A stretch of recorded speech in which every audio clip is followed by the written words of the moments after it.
પાટણ જિલ્લામાં જનગણના 2027ની કામગીરીને લઈને કાઉન્ટડાઉન શરૂ થઈ ચૂક્યું છે। ઇન્ચાર્જ કલેક્ટર CL પટેલે નાગરિકોને સ્વગણતરીમાં જોડાવા માટેની અપીલ કરી છે।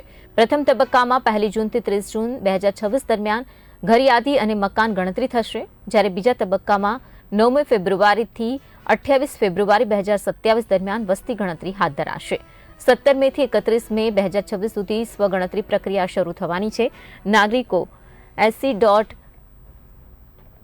seniors.government.in પર જઈને પોતાની માહિતી ઓનલાઈન ભરી શકશે। સમગ્ર ગુજરાત રાજ્યમાં અને સાથે સાથે આપણા પાટણ જિલ્લામાં વસ્તી ગણતરી 2027ની કામગીરી ટૂંક સમયમાં શરૂ થનાર છે।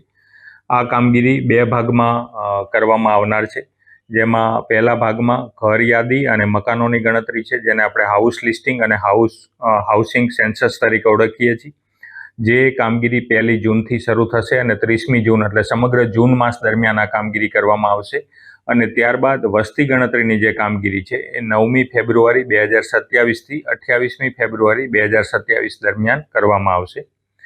હવે વસ્તી ગણતરીના પ્રથમ તબક્કાની જે કામગીરી કરવામાં આવનાર છે તે પૂર્વે આવતીકાલે 17/5 એટલે કે 17મી મેથી 31 મે સુધી સ્વગણના શરૂ થવાની છે। આ સ્વગણનામાં કોઈપણ નાગરિક, પાટણ જિલ્લાના કોઈપણ નાગરિક પોતાની રીતે વસ્તી ગણતરીના જે ઓનલાઈન પોર્ટલ છે se.census.gov.in ઉપર જઈને પોતાની માહિતી ભરી શકશે અને એ માહિતી જ્યારે ભરશે ત્યારે 11 આંકડાનો એક આઈડી જનરેટ થશે અને આ આઈડી પોતાની પાસે સાચવી રાખવાનો રહેશે। પછી જ્યારે વસ્તી ગણતરી કરનાર કર્મચારી અધિકારી જ્યારે આવશે ત્યારે આ આઈડી એમને પૂરો પાડવાનો રહેશે।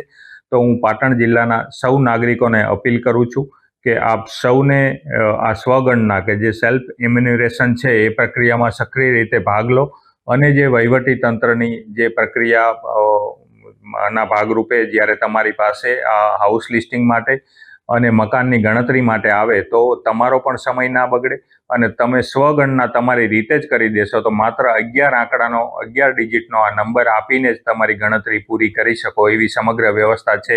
તો તમામ નાગરિકોને આ સ્વગણનામાં જોડાવા માટે